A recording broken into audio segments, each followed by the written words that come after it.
The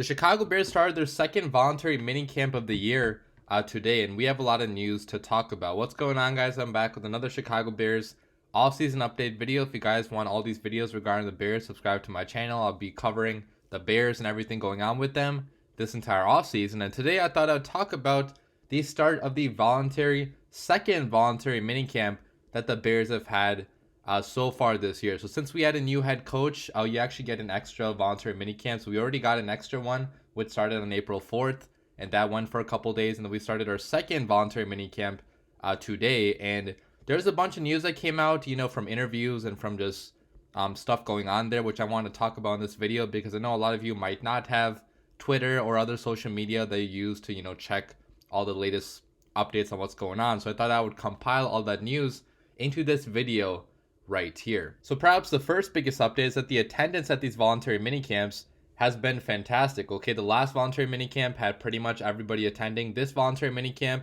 today had everybody attending besides for Eddie Jackson, Robert Quinn, Jalen Johnson, and Nick Foles. So aside from them, everybody else was there, which is something I love to see, guys. I mean, since you're bringing in a new head coach, that new head coach is obviously going to have to instill his culture onto these guys, and doing that is going to take a buy-in from every single member of the Bears. And the fact that these guys are showing up to the voluntary minicamps, okay, they don't have to show up to these, they're not paid to show up to these, that's a pretty good sign that they believe in what is being built here under Coach Eberflus. Okay, Eberflus has talked a lot already about how important the culture actually is going to be to really rebuilding this football team. I mean, the Bears are really building this from the bottom up, from scratch. I mean, they got rid of a good portion of the people from Ryan Pace's roster from last year. So Ryan Poles is really, changing the personnel, and, Eberflus also is instilling a new culture here in Chicago, which, the fact that people actually care about this, that our players, want to be a part of that culture, that's pretty good to hear. So attendance was pretty good today. And then probably one of the bigger stories that people were talking about out of camp today, at least on social media, was that Justin Fields talked about how he's shifting his mechanics with Luke Getsy. And one thing that he's done already is that he's shifting his footwork by having his left foot forward in shotgun going forward. Okay, last year he had his right foot forward in shotgun. Now it's going to be with his left foot first. And Luke Getsy said that that's going to improve the rhythm and timing of his throws in this offense. Now, we're not going to know if that's actually going to make a difference or not until the games start, because you can adjust anything you want, and it doesn't matter until, you see results in the games. But I really do like that Luke Getsy is hard at work trying to shift the mechanics with Justin Fields, because coming out of college, probably one of the bigger concerns that people had were actually some of his mechanics. Okay, he has a unconventional throw. His arm release was a little bit higher. People said that maybe his release was a little bit too long as well. That didn't really impact him in college, but some people said it would impact him on the NFL level. And even if you are a big supporter of Justin Fields like I am, you can admit that getting the ball out quicker is one thing that he did have to improve on going into this season. And the fact that he's working on that with his footwork, and also I think it's with his upper body motion as well, right? Because if you look at, any tape of him throwing a football over this offseason, it looks a little bit cleaned up. It looks a little bit faster. It looks a little bit sharper in the motion. And I think it's really going to help him going forward, getting the ball out a little bit quicker. Okay, obviously the offensive line and receiver situation have to be cleaned up first for him to have any sort of real success in this offense. And his accuracy already, I think, was pretty good, right? So the accuracy never really has been a problem with Justin Fields, but getting the ball out a little bit faster by shifting mechanics a little bit here, a little bit there, that should be a great benefit to Justin Fields going into year 2. And the fact that Luke Getsy has been working with him, pretty constantly throughout this offseason,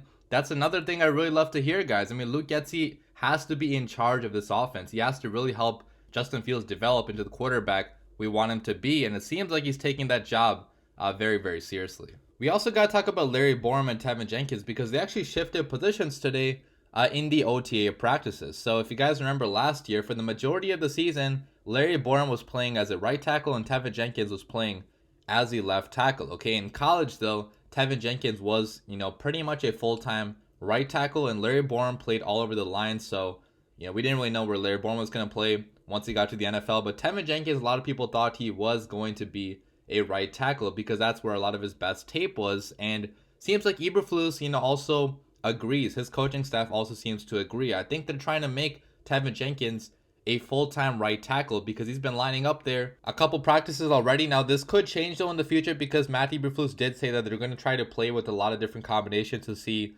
you know, which guys work best at which spots. So in no means is this set in stone that, you know, Tev is going to be a right tackle, Larry's going to be a left tackle, but I think that's the most likely scenario we see for the upcoming year. Now, I do think though that we are going to make another addition at left tackle, whether that be in the NFL draft or in free agency. Okay, there's still a couple, you know, veteran left tackles available in free agency. Okay, Eric Fisher comes to mind. Jason Peters is still out there if he wants to come back. He's getting pretty old, but he played pretty decent for how old he was last year. So maybe he's an option, last resort option if we can't draft anybody. But I really do think that some other addition is coming, you know, on the left side of the line, because although Larry Borum was promising last year, there needs to be more competition for him in camp. And his tape wasn't so, you know, off the charts amazing that he should just be guaranteed a starting spot at left tackle. So some addition is probably still coming on the offensive line. Hopefully it's coming, right? Because we haven't made many additions at all on the offensive line, and that was a position of weakness for us. So hopefully something is happening, but that's the switch that they made in camp today, and we'll see what happens going forward. Another thing I want to talk about was Matt Eberflus's willingness to listen in on the offensive meetings the Bears have been having so far. They actually reported that Eberflus has been seen in many of the offensive meetings, listening to what's going on and also contributing his own ideas as well, which may not seem like a big deal, guys. It seems like that's what any good head coach should do, but that's not really what we saw here in Chicago the last 4 years under Matt Nagy. Okay, Matt Nagy was an offensive-minded head coach first. He wanted to, you know, call plays for the offensive side of the football and have most of his input be coming on the offensive side of the football. And, you know, obviously the defense was just a separate type of unit, which sometimes resulted in the Bears not feeling like a complete team, especially down the stretch, guys. I mean, the last year of Matt Nagy's career in Chicago, there's friction on the team and nobody really believed in his message, partly because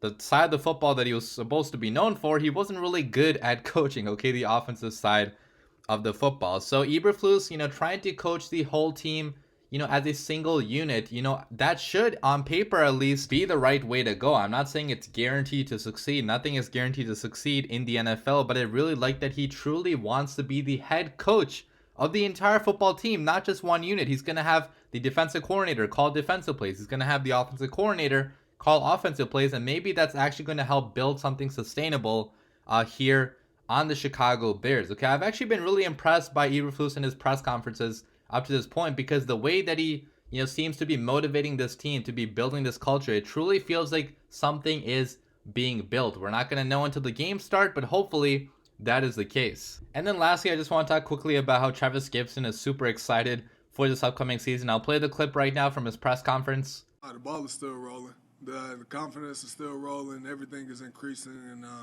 you know, I'm overly excited.